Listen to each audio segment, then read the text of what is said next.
جب امام اعظم ابو حنیفہ رحمۃ اللہ علیہ ان سے پوچھا گیا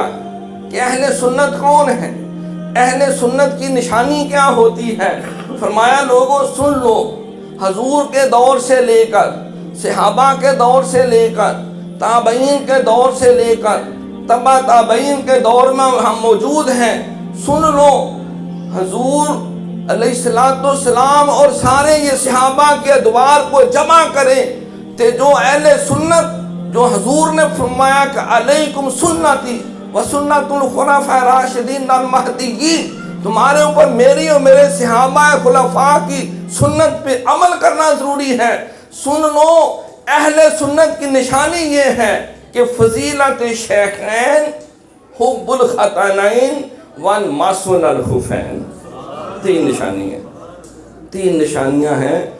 جو شیخین کریمین ابو بکر اور عمر کی فضیلت کا قائل ہے، جو ختانین حضور کے دو داماد عثمان غنی اور مولا علی کی محبت سینے میں رکھتا ہے، اور جو موضوع کے اوپر مسح کرنے کو برحق سمجھتا ہے، یہ اہل سنت کی تین نشانی۔